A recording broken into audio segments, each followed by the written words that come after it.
Peace and blessings, and welcome to day 21 of 30 Days of Transition from the Sideline. And this entry is entitled, Letting Go. If we want to have the most success-making transitions in our lives, we have to be willing to let go. Let go of old habits and negative thoughts. Let go of toxic people. Let go of the fear of failure or the fear of rejection. There are also things that we have to let go of, not for our good, but for the good of the other party involved. When we let go, we release things that had us bound and open ourselves to receive those positive energies that will renew and restore us. Letting go, however, is easier said than done. This is especially true when we have invested time in a person or thing that we have to let go of.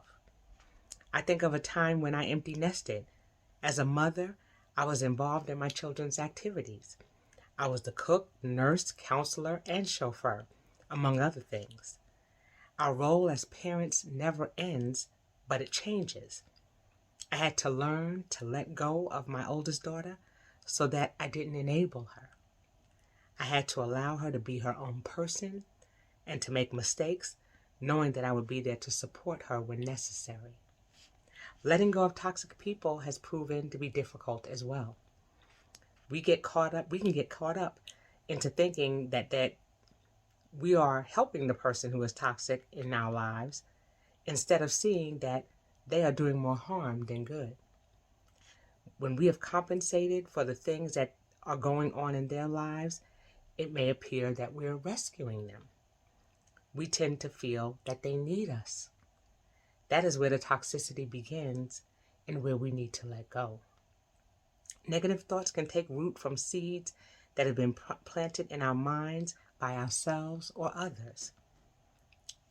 We can be hard on ourselves. When others confirm our negative thoughts, we take ownership of what was said. It becomes our truth. When we find fault with ourselves, we should seek to find ways to correct things if they are true. Those who will tell us about our shortcomings should be coming with love, not malice in their hearts. We should be able to clearly know the difference. We have to be careful not to let people have so much authority over our lives that they can change our mindset and have us walking in negativity. No one should be allowed to challenge your self-worth. This is a soul tie worth letting go. Fear can be the hardest of all things to let go of. It can be paralyzing. It keeps us from believing we can do the things that we set out to accomplish. It keeps us from even trying. Fear becomes the thing that we hide behind when we feel we may be rejected by others. Fear is supposed to be a defense mechanism used to protect us from imminent danger. It is not designed to be an emotion that we use when we don't want to do something outside of our comfort zone. We have to be willing to conquer fear and not be afraid to blaze trails that haven't been made before. Those who conquer fear are some of the most innovative people of our time. Without them, we would not have any of the modern advances that we have. Could you imagine a world where no one did anything because they were too afraid to? We would be stuck in a time warp. Letting go also applies to our faith.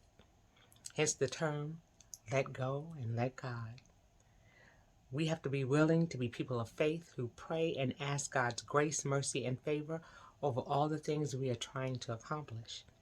Then we can rest in knowing that God has our best interests and will bless those things we are doing in His name. We can then begin praising Him and thanking Him for all that He has done and will do. And all we have to do is let go. So let go. Don't hold anything back anymore. Again, we have to be willing to let go and let God and know that all things are possible and not to allow fear to paralyze us. And that's the word for today. And I hope to see you again tomorrow. And until I see you then, I say peace.